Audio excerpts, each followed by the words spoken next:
Hey YouTube, it's me, Claudia, and this is my best buddy Aid. Hi. And we just saw the Batman versus Superman Dawn of Justice movie. This is like my first official backseat critique. Normally I wait until I get home. He's in the front seat. I know, it's like totally done all wrong because I'm a maverick. We're mavericking it up here.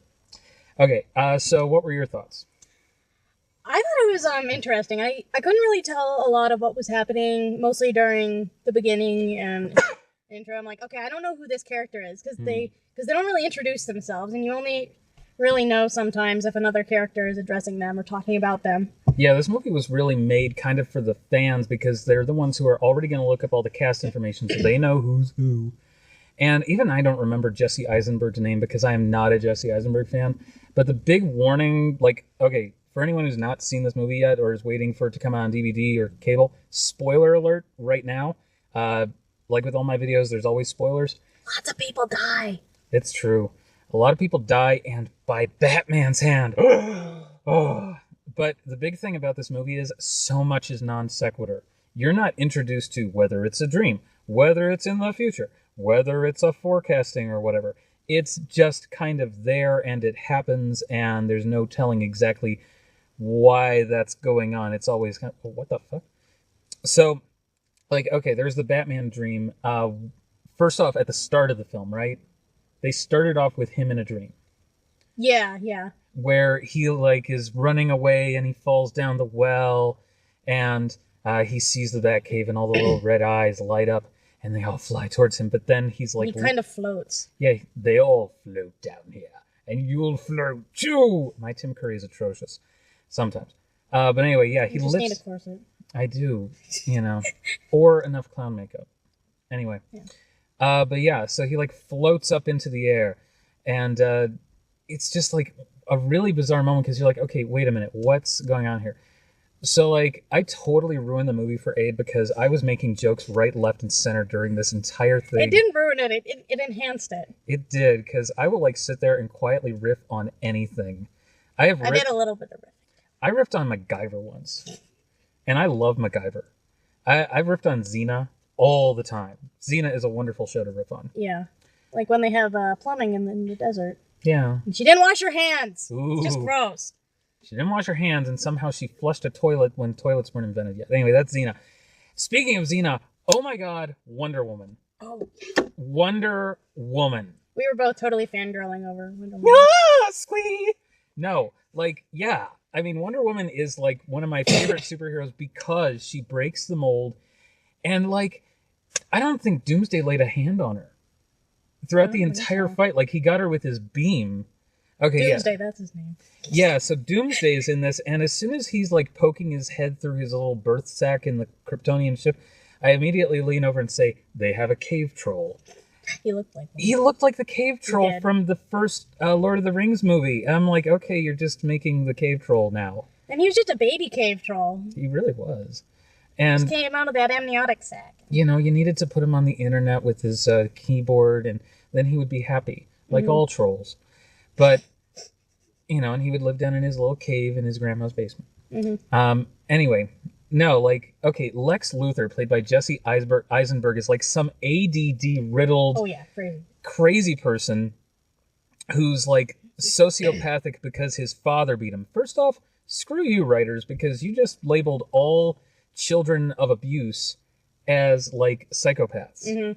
And that's just not cool, because, like, how many children of abuse are there, or children who were abused in the world, who are perfectly cool people?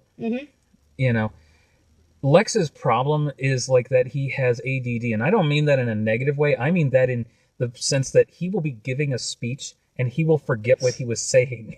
He's more like a psycho who happens to have ADD. Oh, I know. It's like totally coincident. It's not this is this way because it's not causal. But no, he kidnaps Superman's mom after he finds out Superman's secret identity. And it's like, okay, we're jumping ahead a little bit in the DC universe.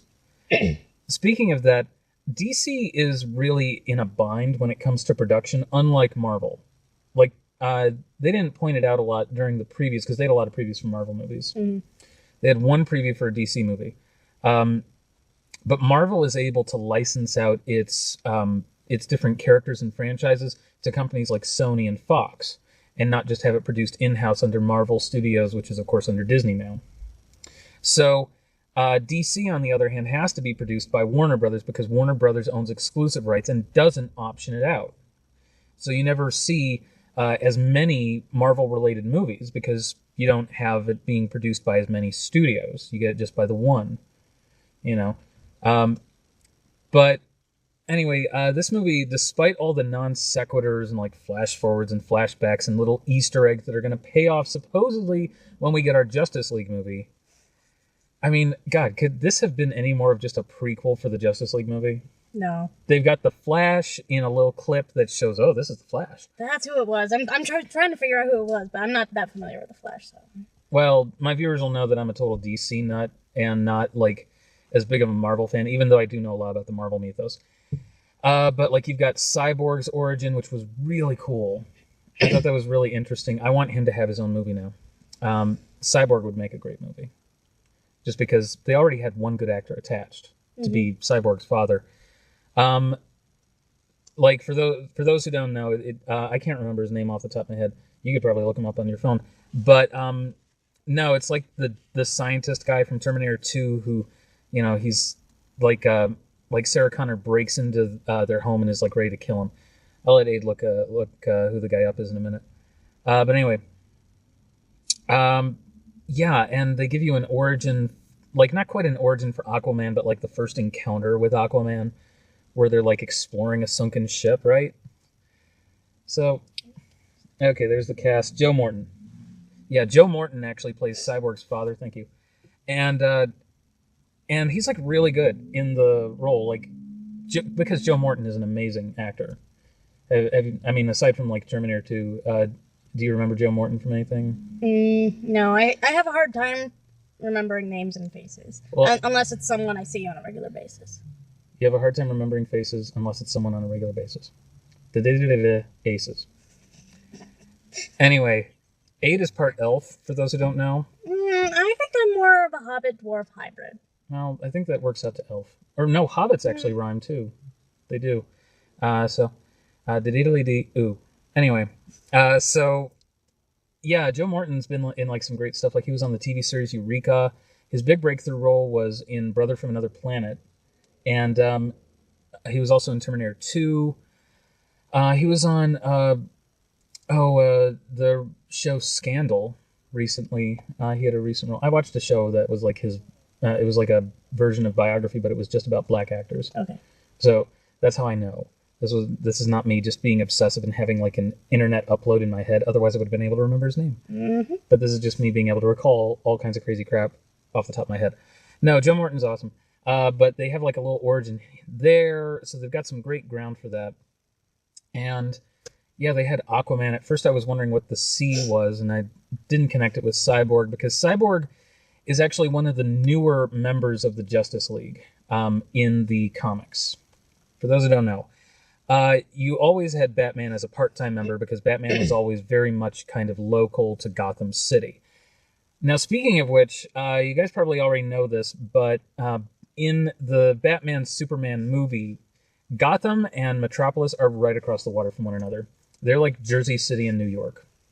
And they don't even pull any punches about it. They just go ahead and make it like Jersey City and New York. And they each have their own weather, too. They do. Like at one point, Gotham, is under a storm, whereas Metropolis is perfectly fine. Now, originally, in the Jerry Siegel, Joel Shuster origin of Superman, they placed Metropolis kind of where Chicago is, which makes a lot of sense.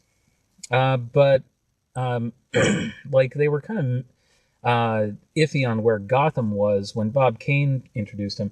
But most of the common agreement is that Gotham City is in like New Jersey, but in the show Young Justice, they put it in Connecticut. And yet they have this random uninhabited island there where it conveniently lands. Yeah, right in the middle of between the two cities, they have like this island, Stryker's Island, which is a known island in the Batman lore. in Gotham. You have a place called Stryker's Island, but it's not an uninhabited island. It has like monuments and stuff on it. It's kind of a tourist destination. And yeah, if you've ever watched a Let's Play of like some of the Batman Arkham games that have come out recently that let you explore the city, like Batman Arkham Knight, they actually you actually get to do a couple of missions on Stryker's Island. So I mean, it's really kind of interesting. That being said, I think that this was one of the most Batman on any media. Like, you had the Batmobile that was very much like the Batmobile from the video games, and it was really reminiscent of the Bat Tank from The Dark Knight Returns. Yeah, if you geek out about the Bat vehicles, then this one's good. Yeah, Aid is kind of uninitiated, whereas I'm like high priest of the DC geekery. I watch some stuff here and there. Like, I know probably maybe a quarter of the movies. Yeah, I'm full of this crap. Because I watch like every Batman movie that comes out, whether it's animated or live action. I'm more of a Disney geek. This is true. Which means by transition you're a Marvel geek. Because Thor is a Disney princess now. Thor is a woman, and Thor is the son of a king. And Thor is owned by Disney. Thor is a Disney princess. And I'm okay with that. He's got the hair. Oh, yeah. I mean, from what I hear, cuffs don't match collars. Oh. Anyway. And on top of that, there was a whole series of comics wherein Thor was turned into a frog and lived in Central Park. So he's the frog princess. Mm-hmm. Thor is the frog princess. You heard it here first, folks. So, besides all that, yeah, Ben Affleck, a lot of people were really critical about Ben Affleck playing Batman, but he was really awesome in this role, and a lot of that had to do with the fact that he let himself get into the part. Mm-hmm. Now, I was actually a fan of the Ben Affleck as Daredevil film that came out. I haven't seen that one. Yeah, that one was awesome, and if you want to, you can check out my review here on YouTube. It's Film Recommendations Daredevil, Director's Cut. And it's just basically me rambling about this movie, telling you all kinds of details, and telling you why it's an awesome film. But I think it was kind of laid, the ground was kind of laid in that moment when he played this grim, gothic Daredevil who was defending Hell's Kitchen from criminals, that he would eventually play Batman, and he did a really decent job of it. Like, he stops human slave trafficking, for the sex industry. It's like, all right, go Batman. I would have done a lot worse than branding someone. Yeah, I mean, for those who've seen the previews, you know that he's like branding people now, and then the brand often marks the lowest of criminals, like he'll brand a child murderer or something like that. That wall had it coming. That's right. The wall had it coming.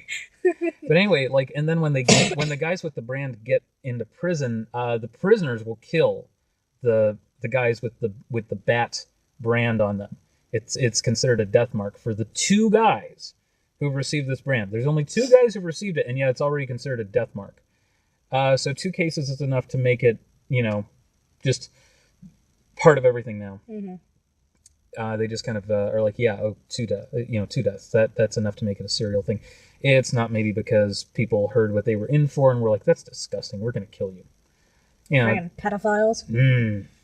Seriously, like, I don't know if the guy was a pedophile or just a child murderer, but either way, like, the guys were in prison were not cool with it, and it's like, okay, yeah. So like, yeah, I was really fed up with Lex Luthor about 10 seconds into his first scene. Yeah. Jesse Eisenberg does an awful job as Lex Luthor. I mean, he's like constantly. It's like, we get that you're crazy, but the vocal stuff was really obnoxious. Because he would keep, like, randomly yelling, and the volume... I mean, maybe it was partially my sensory issues with noise, no. But it was also, like, the sound was... I don't know. It just kind of, like, took away from the scenes for me. Yeah, it wasn't your sensory issues. He just randomly yells. It's like he was frozen, like Austin Powers, and he randomly has trouble controlling the volume of his voice. Mm-hmm. And it's like, okay, yelling does not make you a better actor. No. It just makes you a loud one. Yeah, but, no, like, oh, what else? He was like constantly talking as a way to taunt the heroes. And I'm like, okay, at this point, he is not Lex Luthor, he is the Joker. Mm-hmm. They wanted Jared Leto, borrowing from the Suicide Squad, to make a cameo as the Joker because he was doing some like Dark Knight level Joker crap. You know, like, oh, yeah, I don't know where to tell you she is because I had them not tell me. By the way, do you ever wonder how I got these scars? Seriously. It's like he started even talking about his dad beating him. My father was a drinker. And one night he comes in crazier than usual. And it's like, you know, he was totally trying to pull Heath Ledger. And I think like in an earlier draft, there must have been like some scenes with the Joker in this film. And I don't know why they didn't just bother asking Jared Leto to do a couple of scenes. Why not have the Joker kidnap everything? They already had like a little cameo of the Joker in the Batcave when the suit was spray painted, ha ha, the joke's on you, or some crap like that. I was like, okay, so we know that the Joker exists. We know that the Joker still exists in this universe. This film kind of takes place somewhere between like The Dark Knight and The Dark Knight Rises in the Batman Begins mythos. You know? Okay. If you want some, you can steal it. I definitely do want some. Go ahead. Who that's singing? Anyway. Yeah, let me give an endorsement. Calypso Original Lemonade. Packaged out of King Juice Company, Milwaukee, Wisconsin, man. It's not a Calypso accent, so it's not offensive. Anyway. Yeah, so that was like, that, you know, it's like, okay, we got all this bromance drama basically between Batman and Superman, Bruce Wayne and Clark I kind of wanted them to kiss, but they didn't. Oh, if only they would. That, you know, it's like they're super more than best friends. Oh. They're super friends with benefits. You know, there's probably gonna... I shouldn't talk about that. Okay, No. never mind. Oh, there's probably something about that on the internet? No, there's probably going to be a parody sold at certain video stores. That shall remain nameless, yeah. Yes. Certain video stores... yeah. Anyway, so yeah, there's probably going to be. There probably are already, but none of them have quite gone to the level of the homoerotic romance of this film. Until now. But yeah, and like they're duking it out and they're like, I thought you loved me, but you were dating Lois the whole time, you slut. And it's like, well, you had Selena Kyle, and before that, Rachel. Or as you like to call her, Rachel! But no, it was like, okay, whatever, guys, you've got some issues to work out that go deeper than whatever you're fighting about now. And then they find out that both of their moms' names were Martha. Dun dun dun! And that suddenly makes Batman get over his bloodlust for all this. Our moms have the same name! So that means you're okay. You're my buddy now! Yeah, we're buddies now. We're mom buddies, because they must be the same person. Unless there's more than one Martha in the world. There might be. I may have heard that name a few times before. Yeah. So, before we talk about the best part of the film, which was Wonder Woman... My friend's mother's name is Martha. What's really going to warp your mind later is that Morpheus is the editor of Perry White of the Daily Planet. So that means that he trains the One and he's the Superman's boss. So he's Neo's boss, Superman's boss, and he's Cowboy Curtis on Pee-wee's Playhouse. Anyway, so before we get to talking about Wonder Woman, I have to talk a bit about all of this Zack Snyder bullshit. Pardon my language, I don't like to curse too much, but I hate Zack Snyder with a burning passion. A passion that... The director. Oh, okay. Yeah. So, anyway, Zack Snyder directed this thing, and Zack Snyder has his head up his own butt. I think it's a documented medical case. Because it's impressive flexibility. Well, with lube, anything is possible. Very true. Anyway, so yeah, he tries to go the Joseph Campbell route. You know who I'm talking about? No, I don't know names. That's okay. Most of my viewers probably don't know who Joseph Campbell is. Joseph Campbell started writing back in the 60s and 70s about the power of myth and how most of our culture is based around certain myths that have perpetuated over time. You know all about this. I'm total myth geek, so yeah. So, you know, what is the one thing that for like half an hour in the middle of the film we suddenly hear about from everyone from Charlie Rose to Neil deGrasse Tyson? Myth. This is someone who is like a god, and da-da-da-da-da. Everything about this film is blown way into the epic range by all the myth crap. And Lex's inane speech goes on about it a bunch of times. And yeah, in the middle, sometimes when he's coherent and sometimes when he isn't. In the middle of a speech when he's talking about benefiting a library, he starts talking about Prometheus. It's like, okay. What does Prometheus have to do with the library? Well, people could check out the film Prometheus, you know, in the movie section.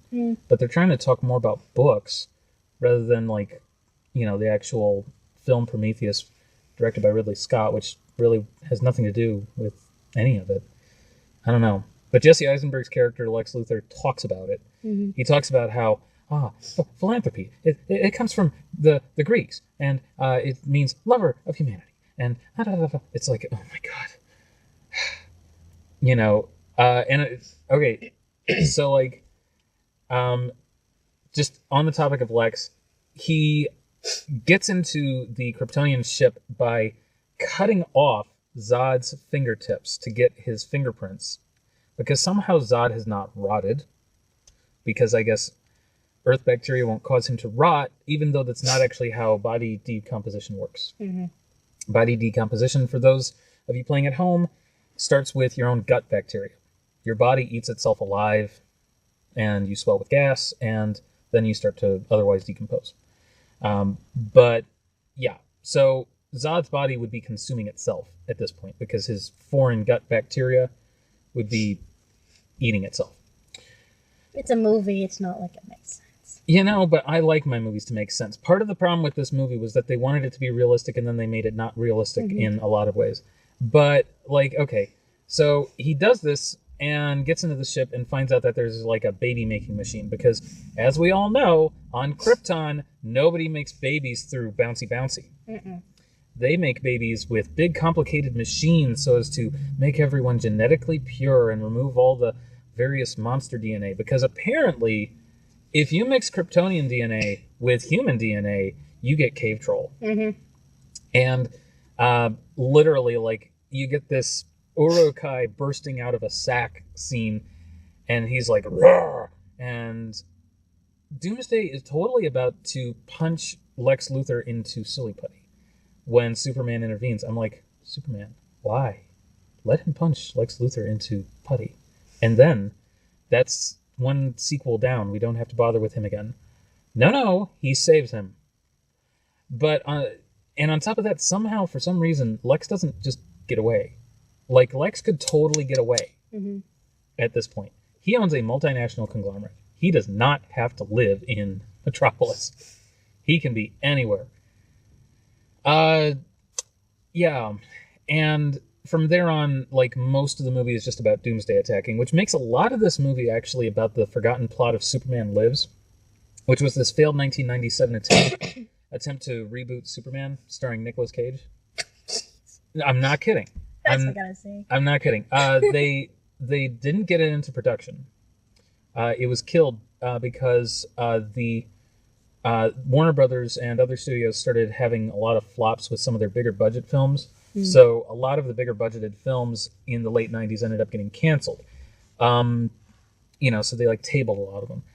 But yeah, Superman Lives was going to be this Tim Burton crafted thing. He went from being on Batman Forever, you know, the Jim Carrey one. He went from working on that to going and working on Superman Lives, and he spent a good year or two working on all of that. And meanwhile, he produced Mars Attacks, fantastic movie, and he did a whole bunch of other stuff in the meantime while he was working on this other production. And like sometimes that's when Tim Burton does some of his best work, because he's very creative like that. Did you know that while Burton was doing the first Batman film, he made Beetlejuice? Oh, I didn't know about the time frame. Yeah, it was a total side project. Because of a lot of Jack Nicholson's, you know, scheduling conflicts and everything, Michael Keaton was all on board and was there, like, in England the entire time that they were producing it.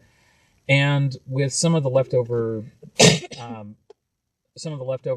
like, favor at Warner Brothers, he was like, okay, well, while you guys are doing all this, I'm going to go, while we're working on this production, I'm going to take Michael and we're going to produce this little side picture.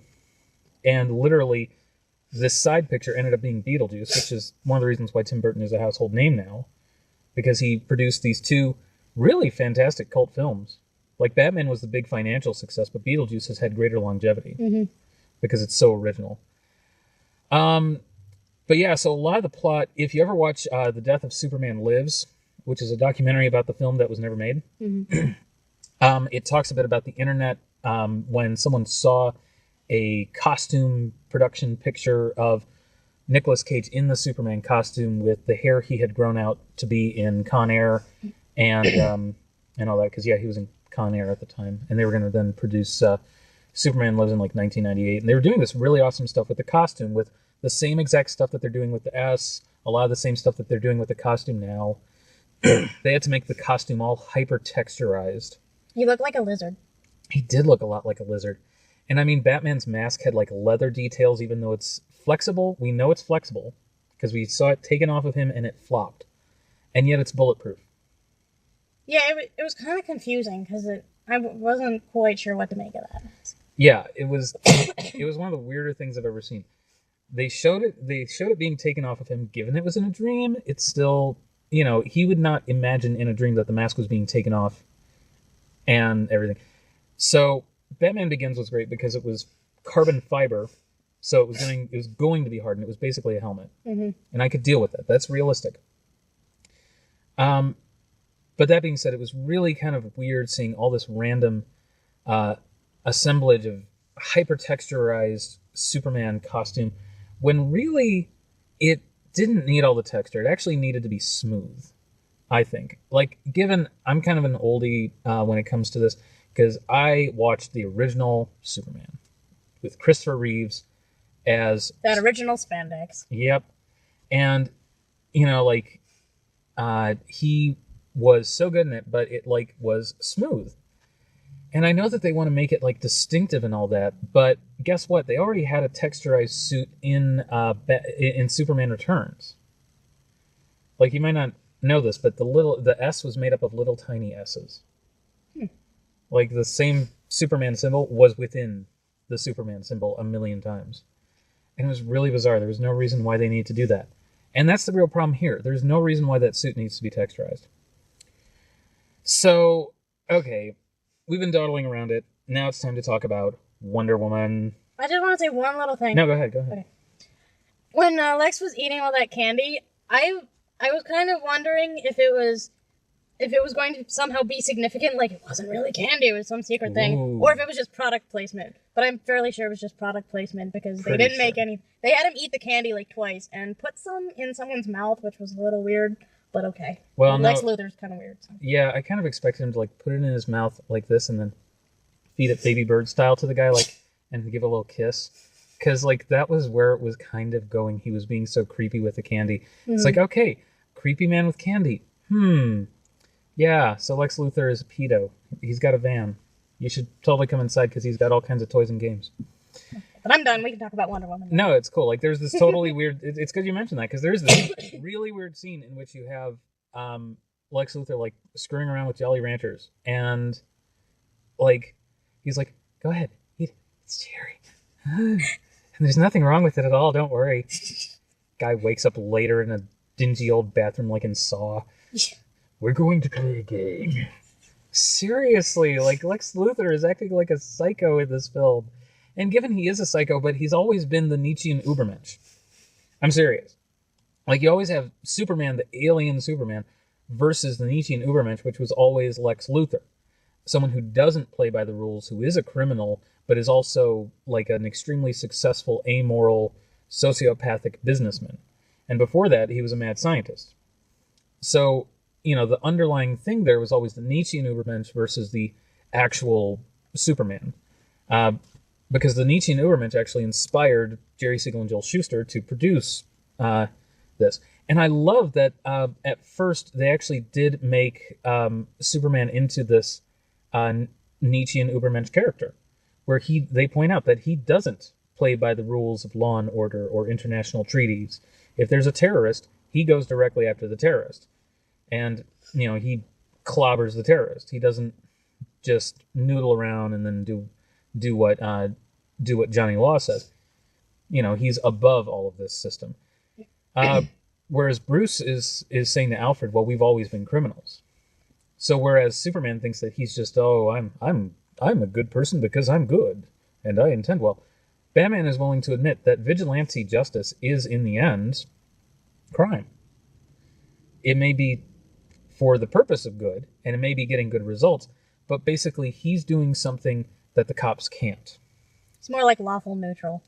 Yeah, well, lawful neutral, yeah, that's kind of a good point. Because Batman does kill in this movie. Mm-hmm. Like, there is no doubt that Batman kills. I like how he used a gun as both a ranged and a melee weapon. That was kind of cool.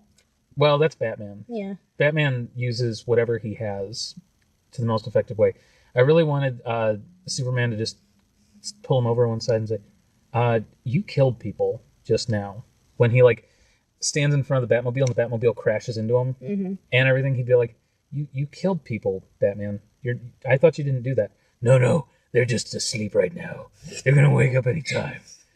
Any moment now, they're just going to wake up. They're just taking a little nap. I shot them with sleeping pills. Even in The Dark Knight Returns, Batman uses rubber bullets, which is basically riot gear. He uses non-lethal because he wants to stick to his rule. He'll use guns, but he'll use rubber bullets.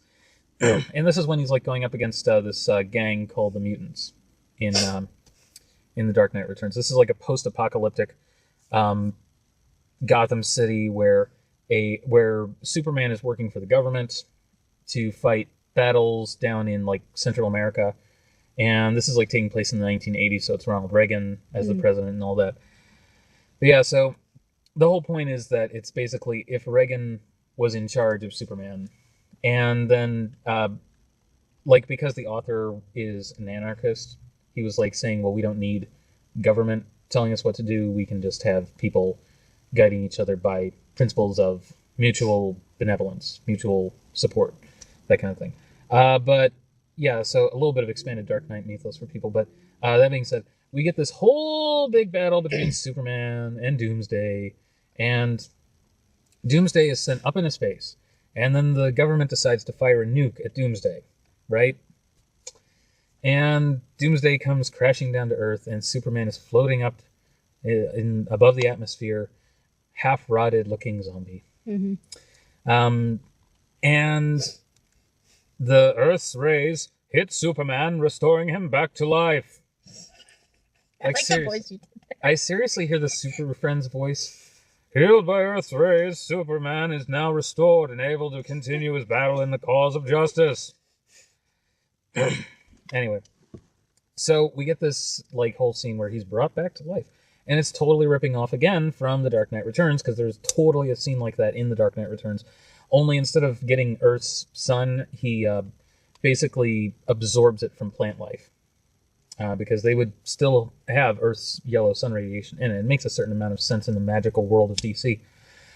But all that aside, Doomsday comes crashing down and starts growing all these bony platelets. So he goes from larval stage, like Pikachu, into Raichu. Because he's totally Pikachu in this movie. He even has Thunderbolt attack, and it's super effective. I thought you didn't know anything about Pokemon. I know that much. Okay. But no, and he totally evolves into Raichu, and has an even more developed Thunderbolt attack after that. Mm-hmm. And it's so sad that I could make that comparison with this big scary monster, but he's I'm okay with all of that. It's yeah, okay, whatever. Batman and Superman are still fighting him out. I'm okay, what about Diana Prince? What about Diana Prince? She's in the movie. She's in there from I think it's part of Act 2. They introduced Diana Prince into the action. That party.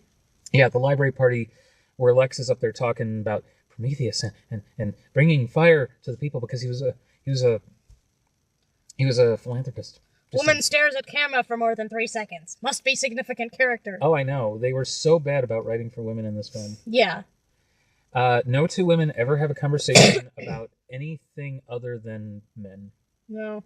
They don't really interact either. So, I mean, there's that little bit with Wonder Woman and Lois, but they don't really talk much. They're just, like, acknowledging each other. Yeah, they really don't talk. So, fail at the Bechdel test. The female motivations and thoughts and relationships don't really have anything to do with anything outside of men. There's, like, one scene where Lois Lane is reporting as interviewing a terrorist. Mm-hmm. And that's about her only scene where she's not doing something related to a man. So, fail on the Mako Mori test. But Diana Prince totally does things not related to any man because she's not just any woman. Hidden beneath her mild-mannered exterior, Diana Prince is actually superhero crime fighter Wonder Woman. Wonder Woman! Oh, she was so badass. She was great. The best part of this movie. She was. Like, seriously, they could scrap the entire rest of the movie and just have Wonder Woman. Uh-huh. She was so awesome in this. Doomsday never touched her except with his beam. He had to use his projectile weapon. His actual melee weapon, his melee attacks, couldn't touch her. And she was doing some damage. Mm-hmm. She cuts off his arm. Yeah. She was cutting him to pieces. And if you'd had like one or two more Amazons there, Doomsday would have been on the ground into little Doomsday sushi. Forget the boys. Seriously, it's like, step back, boys. I got this. They were just going around, like, punching things, and she was... And Doomsday was nailing them with melee attacks and projectile attacks. Batman was like, oh, crap, he's firing his ray at us. And she barely had any armor on, too. She was, like, half naked and kicking this thing's ass. I know. Batman was, like, fully armored up in metal and like, hiding away under concrete in order to get out of the blast radius. But Wonder Woman, like, had her shield, and that was it. That's all I need, you know, because she is a strong, independent woman, and she don't need no man. Seriously. Like, she was... The one stewardess on the flight was like, Miss Prince. She's just walking away. She's walking away like, I don't give a about you, man. I am Wonder Woman, bitch. You know, Doomsday... Why wasn't she just taking her own air travel instead of flying? Well, maybe she doesn't have the invisible jet yet. Or saving on fuel costs. You know, I mean, there's only so many shekels and daggets that she has left. You know, you gotta save on budget. And it was Turkish Airways, so she was going back to Themyscira. Okay. Although I'm surprised it wasn't Greek Airlines or Air Greece or whatever. But anyway, no, like she was totally just ready to go, and I loved it when she was actually like the first one into battle against Doomsday. Like, she was like, I don't need you boys backing me up. I got this one. She's, like, standing in front of them and taking this guy on, just kind of ignoring the guys, like, all right. Cutting him to pieces with a sword. Mm-hmm. You know, this guy is, like, taking blows from Superman, like, Wonder Woman's sword. Oh, God! Oh, that stings! What, did you coat it in lemon juice? Jeez! Ah! Ah! Ah! No, it was, like, awesome. And, like, I was loving every goddamn minute of it. It was the best ever. It was so good. And I wanted to hear her say, like, the Juggernaut line, don't you understand? Don't you know who I am? I'm Wonder Woman, bitch! Although I don't want to use the derogatory term for women. Because that's not okay. No. Maybe she was talking to a dog. Well, no, she could be like Punk. Call him a punk, call him a chump. Oh, there we go. Call him a chump. Or a schmuck or something, you know, just... She can put him down without necessarily putting down womankind, because she is an Amazon after all. Mm-hmm. And anyway, like, no, I totally loved it. Like, no, she would totally put him, because women know how to put down without having to put anyone down. Besides, but no, yeah, she was like awesome, totally ready to take out Doomsday. You didn't need any kryptonite spear. Mm-hmm. You know, Superman's like, oh, I got this kryptonite spear. And she's like, get away with your phallic symbol. I am going to take this beast down with cold Olympian steel. And then she's like, all right, I see you boys want to do it your way, so I'll just tie him up for you and have at it. He just charged in when she totally had it. Mm-hmm. She had it handled. It's like, okay, cut his arm off. Now I'll cut the other arm off. Now I'll cut the other arm off. Did you notice, though? Doomsday, totally naked. No dingle. That's what I saw. And I'm like, he doesn't have a thing. No wonder he's so angry. Goodness me, a boy without a winkle. It happens. Well, you know what I think it was? Because the Kryptonian computer said, like, oh, well, it's against our law to produce any offspring from like, you know, some kind of monster hybrid thing. So maybe he was created without genitals, so he couldn't propagate. Mm. But there's another aspect. How does he pee? You know, I don't want to know. It is possible for a creature without genitals to be able to excrete waste. But you know what? I'm going to guess that maybe he just, like, excretes it through his skin or saliva or something. There are animals that do that. But I don't even want to think about it too much because it's kind of gross. Yeah. It's like, Superman, you punched him, and now his goo is all on your hands. Go wash. Use some Purell, like extra strength. No, it was like really weird. But yeah, and then there was one thing though. Like, you know when Batman has like the flash forward dream, and then he thinks he's woken up, and there's a guy reaching through a time warp and saying, "You need to find us." What a world! What a world! Okay, so like the you know how the guys had the Superman logo on their arm, and I didn't see that in the dream. I didn't see where that. He's like flash forward with the green light bulbs. Yeah, they're these soldiers, and they have on helmets, and they have guns, and they have Superman logos on their arm, like they're part of, like, that's their country. Okay. And then you have the guys flying in with the bug wings up above. I want bug wings. Those bug wings are actually significant. There are bad guys who have bug wings like that, but it's unique to a particular monster, a particular bad guy in the DC universe. And this is, I think, where they're going with this. I think that in the next movie, because we have to talk about potential sequels now, the next movie, I think they're going to have Superman taken by Darkseid. You know who Darkseid is? Okay. Darkseid is the ruler of a planet called Apocalypse, which is a sister planet to another planet called New Eden. And New Eden is home of the New Gods, which are these basically like alien beings. Think Thor. Okay? And then Apocalypse is like ruled over by Darkseid, and he creates all kind of evil minions. Well, one particular group of his evil minions, if you watch Superman the Animated Series or Justice League Unlimited, are these guys with these bug wings that let them fly. So my thought is that flash forward was to a future that was going to have Superman captured by Darkseid and brainwashed into being one of his minions, because that has happened in the past. Superman has been brainwashed to be a servant of Darkseid. They don't talk about it a lot. It's one of those little forgotten chapters. But, oddly enough, Darkseid is like as strong as Superman, if not stronger, and he has a kind of beam that he fires called an Omega Beam. The Omega Beam never misses. It'll move through the air and zig and zag and follow you wherever until it connects. There is one being who has been able to dodge the Omega Beam. Want to guess who it was? Our viewers at home now. Batman! Because he's Batman! So, yeah, that's the thing, is I'm thinking that they're totally going to gear up for having Cyborg, The Flash, Aquaman, Wonder Woman, and Batman forming a Justice League to take over for Superman.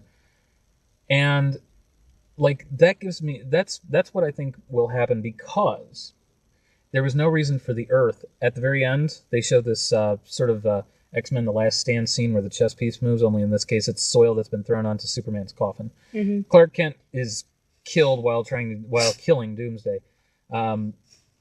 This is where I think it brings in Superman Lives a little bit, because in Superman Lives, Superman dies, ironically enough, and then comes back to life. So what I think is likely to happen is it's not going to be the normal Superman resurrection story that you got in the 90s, or the Superman resurrection story that was going to happen in Superman Lives, where part of the ship brings him back and all that. But it's going to be something closer to, like, oh, what, like where Darkseid basically kidnaps him through a boom tube, which is like a wormhole. Yeah. For those wondering why Aid's kind of squirmy, it's because Aid's kind of squirmy. Yeah. Before you dress, Tourette's. Anyway, that's okay. I laugh at everything too, so. Well, not everything. Okay. Mostly just X-Lax. Smooth move, X-Lax.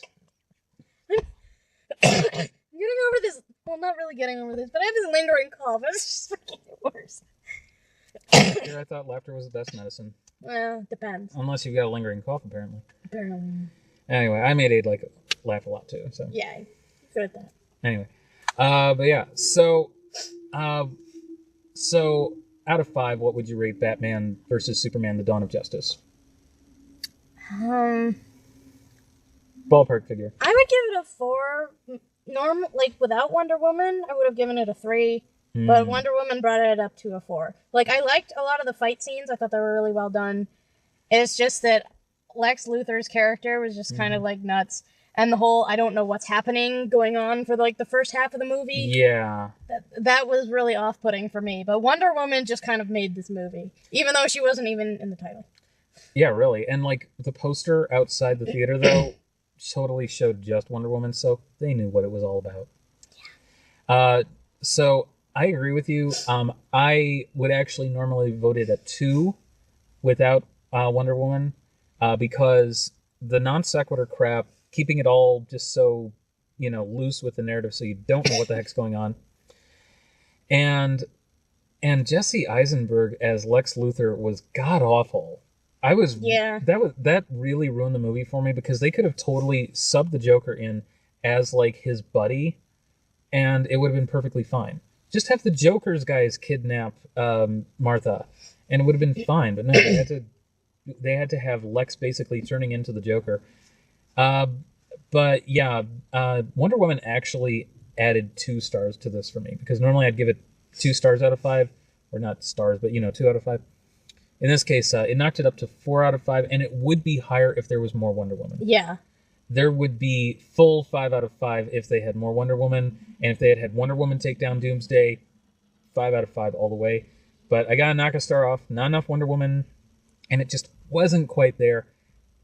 You would get 2 stars, but they got that first 2 stars for having a really good Batman. Mm-hmm. And that was where they had to be really careful because they were just coming off a very successful Christopher Nolan Batman franchise. Mm. So they had to make sure that they were rewarding all of the fans of Batman who were coming over to the Superman film saying, okay, Batman's got first billing on this, guys. You recast him, better be careful. Don't mess with our Batman. Make him a good Batman. But as far as I'm concerned, Wonder Woman made the movie. She did. Like, I love Batman. Anyone who watches this channel knows I love Batman and I love Superman. But part of my problem with a lot of DC stuff is that they just haven't done a proper job with Wonder Woman, except for in her own show. They gave Wonder Woman her own movie, animated, and they did a bad job of it. It wasn't good enough. It didn't do her justice. Wonder Woman in Justice League, though, awesome. Loved it. Wonder Woman in this film, loved it. It's like, okay, so can Wonder Woman have her own movie now? Yeah. It's like Supergirl got her own TV show. You would dress up as Wonder Woman to go watch the movie. I would dress up as Wonder Woman, or Wonder Woman's gender-swapped version.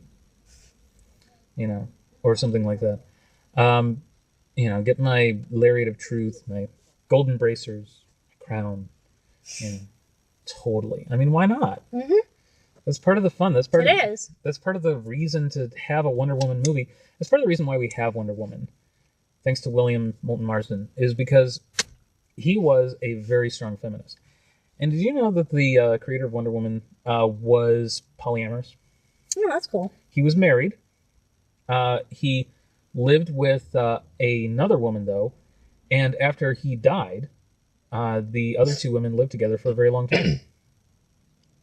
Wonder Woman was responsible for the invention of the lie detector. I didn't know that. Yeah, because of her lasso of truth. It actually inspired people back in the 30s and 40s when she was kind of first introduced to create this system whereby they measured the biological rhythms to detect when someone was lying. Mm-hmm. So as long as their heartbeat remained steady, breathing remained steady, they could say, okay, that person's telling the truth. There are ways to get around the lie detector, but it's still pretty accurate in the hands of a professional. But that being said, William Moulton Marsden was apparently polyamorous. It's kind of iffy. It may also just be that the two women were friends and they just had a third friend, third person living with them just because they were besties. Mm-hmm. It's entirely possible. But, in the end, who really cares? They were happy. That's what matters. They were happy and they weren't hurting anyone and they had a great life together. I don't judge as long as you're not, hurting people. I don't care. Yeah, and they really weren't hurting people. I do care because it's a positive example. Yeah, that's definitely. That's what you care about because it's a positive example as opposed to all the negative examples that are out there. Anyway, so but William Moulton Marsden is a really cool historical figure to check out more about, as are any of the superheroes that we mentioned. Flash is a fascinating character because he's really down to earth. He's really just a regular person. Batman, on the other hand, very closed up, very moody. He's a really good role model for us because he occasionally gets out, even if he has to dress up to do it. His superpower is money. That's right. He doesn't just sit down in his cave playing video games and eating pizza. Aw, I'll never be a superhero. Well, I mean, you have to go out and fight crime at some point. I know. And then it's fun. And you could do it as the dinosaur. Back in junior high, I drew these Super Aid comics and. Super Aid. Yeah. I like this idea. So it was basically a tiny person walking around in a Superman costume, and I had these giant bulging muscles, and my arms were like this. Most of the ones. That's pretty amazing. It was great. And I had this crew of other people, like friends, and this guy who worked in the cafeteria. Long story. That's what I think. For those who don't know, this is really only known inside our social circle, but Aid actually draws a comic that features Aid and myself, and it involves a character that we came up with called Mini Aid.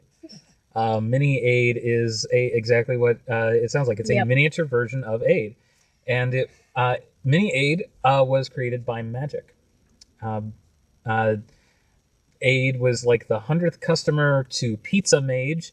And the pizza mage is at the door delivering the pizza and is like, what's your wish? I want a Mini Aid. And it turns out that Mini Aid is just like full-size Aid, only a little bit more rambunctious. Mini Aid's basically my ego. So there's much less, Anxiety? No, I want to say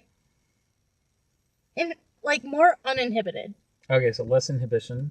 Yeah. Yeah, and you definitely get that sense about Mini Aid. There's a miniature version of me as well that was created by Mini Aid, and there have since then been discussed as further advances along the whole ongoing saga.